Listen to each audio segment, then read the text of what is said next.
How you doing, Andrew? Here, I'm here with John Bourne on the eve of the opening of the Lark Inn pub after what happened over the last 18 months, and we just wanted to get some insight from John. So, John, on the eve of the opening, would you take us back to 18 months ago when the disaster happened? Well, I suppose it all started the 14th of March where everybody had to close down for the first lockdown. So we closed down what was everybody expected to be 2 or 3 weeks, and we'd be all back into our routine. And we soon found out that was going to drag on a bit longer. So I think the initial date was the 21st or 22nd of July for the reopening. So all the work was done. We had partitions in, we had screens done to do everything by the book. At that stage, the back was done as well, wasn't it? The back was big done. Job done on the back. We were after doing up, putting on astroturf and all out the back, new tables and all, to make it look the part and give the extra seating, because you were losing tables and chairs because of screens going in. Yeah. So we had it all done, and looking forward to the reopening. Yeah. And then on the 19th of July, 5 o'clock in the morning, we got a phone call to say the fire alarm was going off, the main alarm was going off, and we Dave was down here first because he only lives up the road. Myself and Nolan came in from the house, and at 5:15, we found 4 fire brigades, police car out in the street where the chimney was after collapsing. 4 stories came down through the whole building. And this took place. It'd be true to say you had only taken over ownership of the pub. The sale of the pub had only gone through in December previous, so December 2019. Right. So and you've been here many 6 years. months. Well, I've been on the street for 30 odd years. My father used to own Bones back in the day, in the 80s and 90s, and that's how I got to know Dave Marr. Yeah. Because Dave was only a gossoon. He was 13 years of age, started working in Bones. So that's how I got to know Dave. Yeah. So I took over the lease at the pub in 2011. Right. From Tony Lark. And Tony was 30 odd years here, and he was just sick of it. Ready, he just wanted to get out of it. Yeah. He wanted to retire and just sit back. And you had energy and you were ready to go. Yeah, well, I was doing all the hours working in different pubs and hotels, and why do it for somebody else when you do it for yourself? Yeah, yeah. And I could see something here. When you got here from the house, and you saw all the animals, like, what was going through your head? How bad is it? Is there... Did they tell you it was a collapse? They said it was a collapse. Right. We walked in, sure, it was just smoke. The first thing you thought of was 9/11, where you could see in New York was just clouds of smoke. Yeah. You opened the front door here, and that's all you could see was smoke. Right.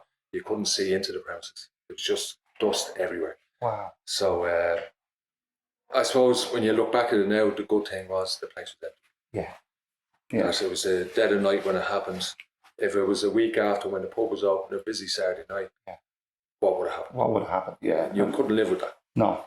And there was no, I suppose lots of people had lots of questions. Lots of customers had lots of questions. They're all going, Jesus Christ, what's happening here? And it's our local, and, our generations of our families drank there. Like, will it open again? What's the future hold for the pub? Like, what has the last... It started off very uncertain as to what was going to happen, because phone calls were made to insurance companies, different people, as to what road do we go down. The first thing that happened was Dublin City Council came in and inspected the building, and they condemned it as a dangerous building.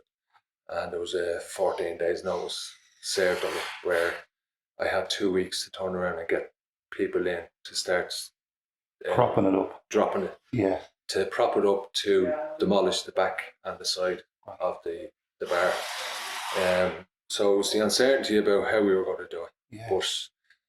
But you run a pub, the systems of this pub, upside down, inside out. Yeah. But dealing with architects, dealing with engineers, dealing with builders. You've got different people coming in, and people are telling you different stories, and you're trying to get a grasp of it.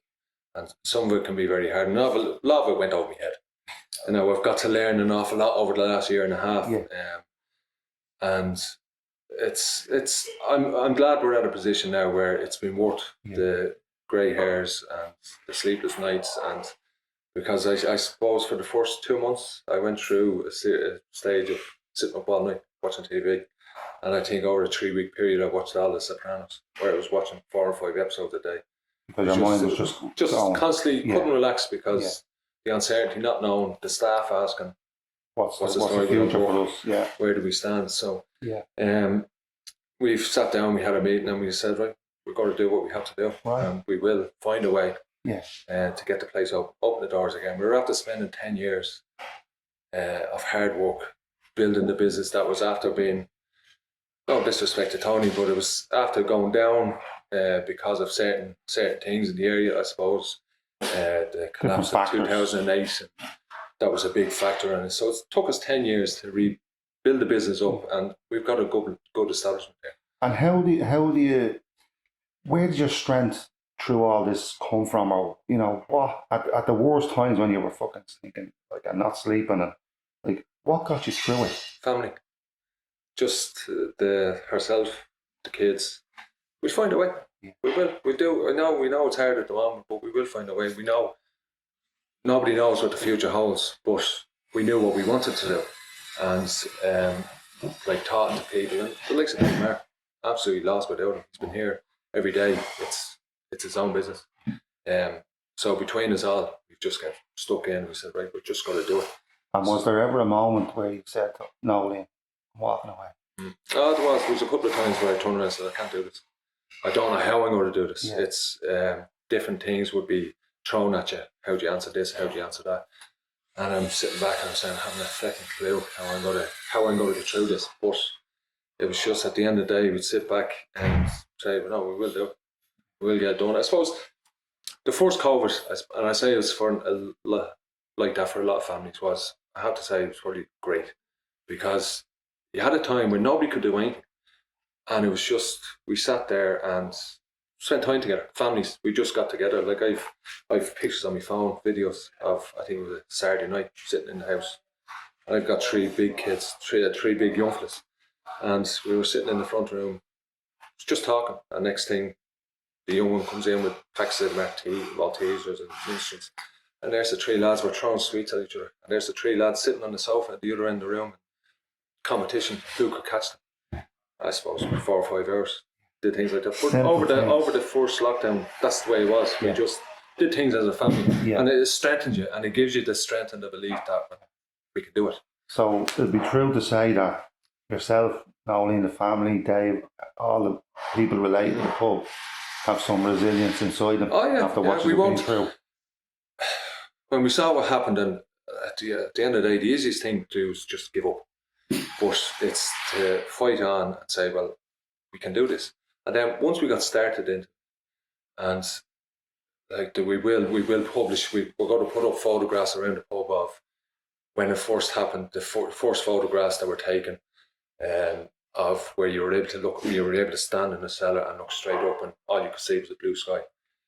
So we've got all those photographs, and we will put them up for people to see. But over the weeks and months, where you could see things getting better and better, that's what grew you. You knew, well, okay, we're getting somewhere. We can see it.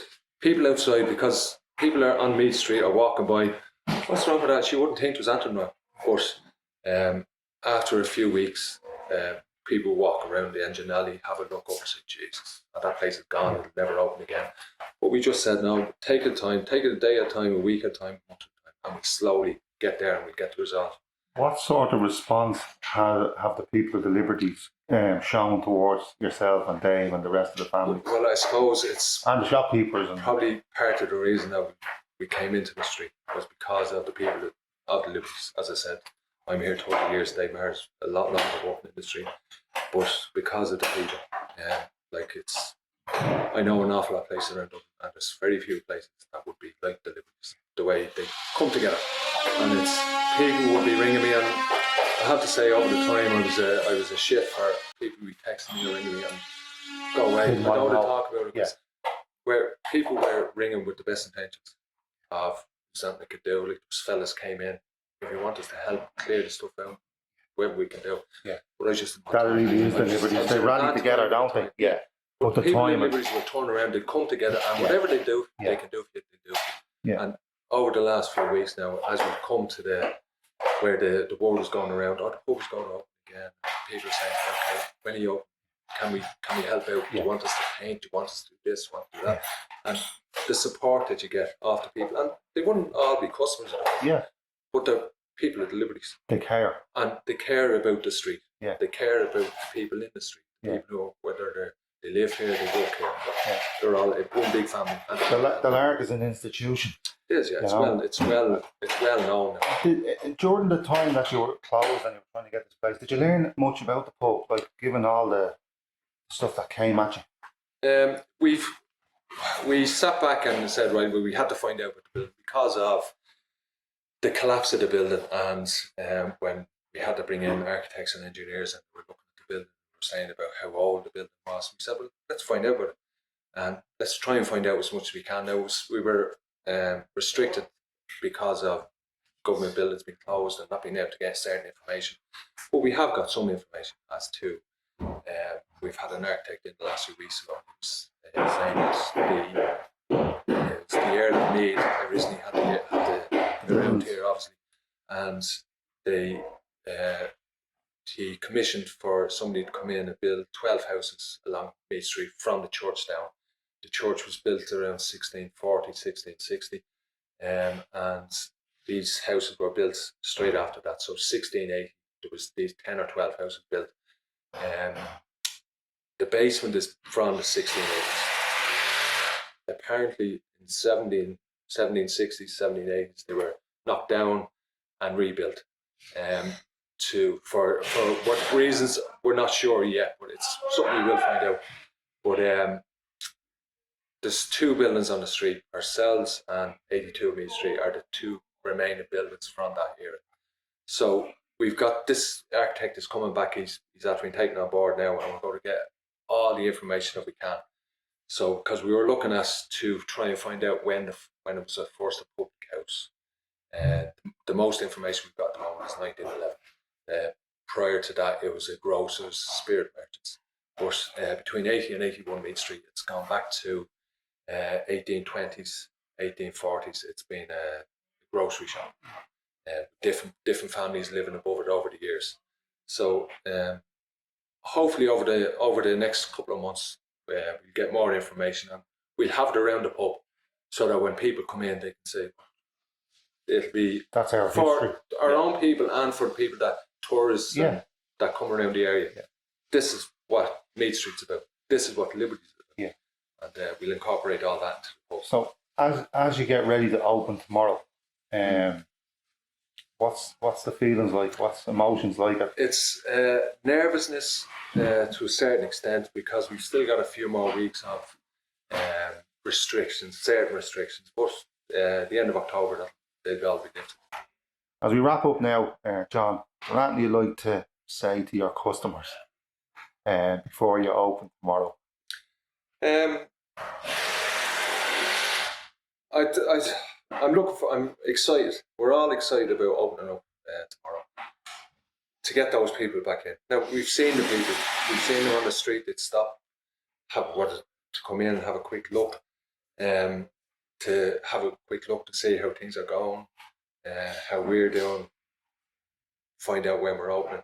So it's to see the faces. It's to open the doors and let people in and hear the laughter, people talking, whether it be Yongo and John Power sitting down and having an argument over a game of football, or two women having a natter about some shop on the street they saw a jacket or whatever. It's just to have fun and games going again in the pub. Okay, listen, we want to wish you all the best. You and Olin, Dave and all the family. It's been a long time coming, and I know the community out there just can't wait. Oh yeah, because they've missed the pub so much, and the camaraderie and the social space that it is in the heart of Meath Street. So best of luck. All right. Thanks very much. We're looking forward to it.